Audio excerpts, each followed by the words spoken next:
Ah yes, the Fighters Pass Volume 2 for Super Smash Bros. Ultimate. For the record, I believe this pass will have numerous surprises in it that nobody can predict. Not me, not you, not anybody, but it's still fun to speculate. And some of those surprises might be good, some of them might be bad, but I have some few ideas here with some reasoning behind them to kind of think, with some facts, yes, confirmed, and also, some potential similarities that, because the first Fighters Pass did so well that Nintendo thought it's a good idea. Let's do a second one. Why not? More money. Just like the first pass, Nintendo chose these characters this go around, while Sakurai is the one that does his best to make them work. And I truly believe part of the consideration of each of these characters is that they have a good stage to go with them, they got good music, and they got good spirit battles, so it's a good DLC pack to buy for $6 each. And even though Piranha Plant wasn't part of the original Fighters Pass, I think it's somewhat of a noteworthy thing, if you pre-ordered Smash Ultimate, you got this post-launch character.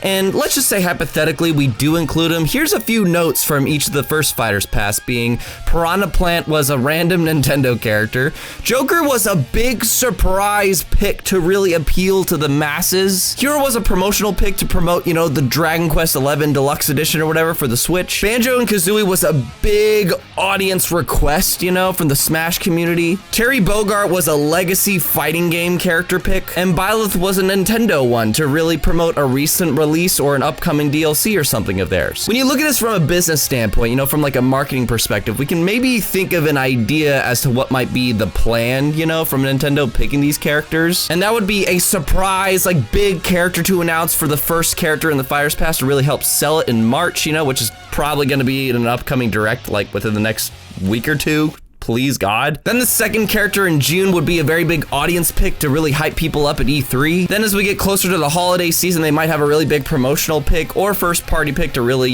just improve sales for a certain character that is connected to a franchise. And whichever, whether it was a promotional pick or a Nintendo pick, we could expect the fourth character to be one of those two things as well back in March of 2021. Then maybe some other big Nintendo character in June of E3, but it would have to be somebody very significant for like an upcoming game or something. And then that last one to close out the pass could be a really big legacy character. The order of that could really toss and turn, honestly, but it just seems like a very similar model of what the previous Fighters Pass was. So all the picks I'm about to say are things to me that would make logical sense with a plan like that, and they, just for the sake of, this is a speculation video, this is not like a dream come true of characters for me, so none of these fighters, just to add even more to the likeliness of them, none of them have a Mii outfit, none of them are an assist trophy, and none of them have a spirit in the game, nor have a lot of representation from their game or anything like that with spirits. And before we get into it, just want to say hello, welcome to the channel. Samurai Kibiji here. We're talking about games, love games, and be geek proud awesome. So subscribe if it's your first time here, but I would love to talk to you in the future about Smash and Halo and tons of other gaming shenanigans that's going on this year. Also, go to my anime channel. So the first character of this pass is a really important one, because that's why they announced Joker first. It was a really big, like, what the shit moment. And if they're gonna do something like that again, just want to say there's no way they could do something like that again, because at this point, nothing's gonna surprise us. But for now, I'm just gonna say Dante, because he's a big freaking deal. Dante, he would appeal to multiple audience demographics. He had a very big release with Devil May Cry 5. In terms of Nintendo, Devil May Cry 1, 2, and 3 are now on the Switch, so there is that relationship with Nintendo anyway, and Capcom's willing to play ball with Nintendo, so this not only would be a good make sense first pick, but also it would be a pretty big deal. But if they do want to catch us off guard with this first pick, I think Lara Croft would actually be a pretty out of nowhere character, and anything whatsoever from Sony. So for the second character, what would be a big reveal to have at E3? What would be kind of like a big audience pick, but also maybe a big feat to have? And I would say if they want a big hype reveal for E3, I think Sora would probably be a pretty damn good bet. He is massively in demand at the top of the polls now in terms of, what character people want. Last year at E3, Hero kind of hyped up the Japan audience, and then Banjo really hyped up the West audience, and this would be a good collaboration of both, because Sora's so beloved in both of those audiences. You could accomplish that with just one character. Not to mention it'd be a big feat because Sora's owned by Disney. He's a Square Enix developed character, but he is owned by Disney, and there was rumors that you know, Disney Japan might not have wanted Sora to be in. There's not concrete evidence of that though, and that could have been, you know, a conversation way back. In an old conversation between Sakurai and Nomura when they were trying to get Cloud in the game, Nomura was, you know, he was totally on board it and he was excited and he was just like, are you sure you just want Cloud? Isn't he pretty old? So I don't know, like that's a very small conversation, but it seems like Nomura will be willing to play ball. You know, he's not the final, well, he is the final say, but Disney is gonna be the ones that ultimately say, okay, yeah, go ask Nomura-san. And then Nomura, I think he'd be down. Number 3 to close out the year, I think it's gonna be a very similar choice to how they did Dragon Quest. Promote this, you know, port to the Switch. And I think a potential holiday release that they could be pushing for is the port of Doom Eternal for the Switch, which we know is coming. We don't know when, but we know it's coming later on this year. And I think it's still crazy of an idea, but who knows? Doomslayer just could make the cut. The director of Doom Eternal at ID Software has already said on the record, you know, that he'd really like the idea. In fact, he wants to kind of talk to Nintendo about it. And Doomslayer is from the Doom series, which is very prominently on Switch right now, and apparently it's selling very well. And it would be a very shocking choice, honestly, to throw off kind of like the normal characters and to be like, wow, we can actually do that.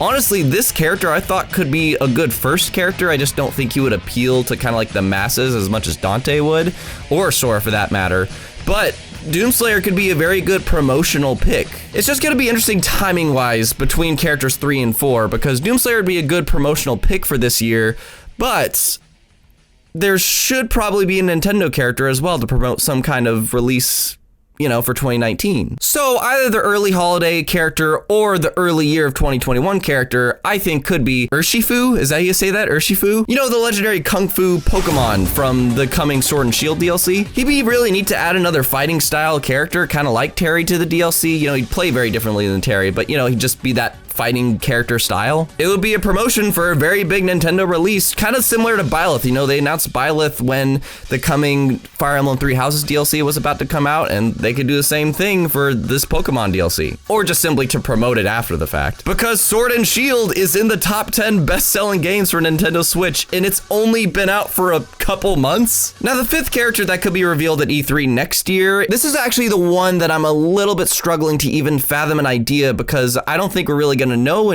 like who this could be until we know more of what's coming from Nintendo. People have been talking about Travis Showdown, and I think that's a pretty likely pick, but that's not necessarily, I don't feel like that's kind of the close to the chest Nintendo pick they'd want, but it's possible. Maybe somebody from Breath of the Wild too. In fact, I would love for it to be a champion from Breath of the Wild. I think that'd be cool. Or maybe there's some significant new character in Metroid Prime 4. I don't know. Just some future first-party Nintendo release, or maybe like a second-party thing that's really exclusive to the Switch or something. But I'm pretty confident we're gonna get 2 big Nintendo characters in this pass. But number 6, to close it out, I definitely don't think they're gonna do the same thing that they did last time, because they saw the reception of Byleth, you know, and how that was an odd way to close out the pass, just from the general community. You know, I'm not saying it was right or wrong, but just from a marketing perspective, I think they know that they want to close it out on a bigger note than last time, and a big legacy pick that they could close it out with. I don't see any problems with this character at all.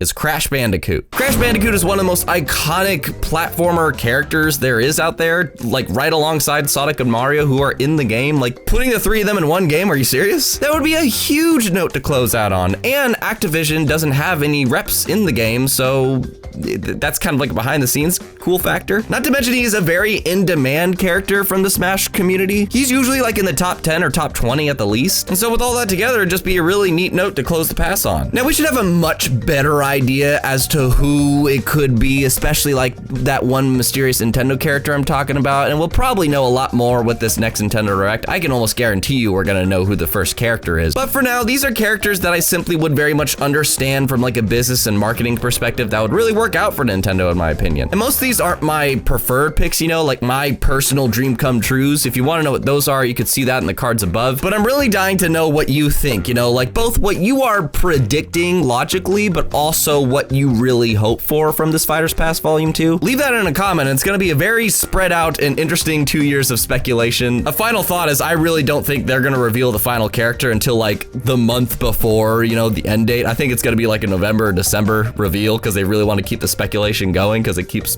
people talking about the game. So let me know what you think and check out a video around me. And don't forget to be geek, be proud, be awesome.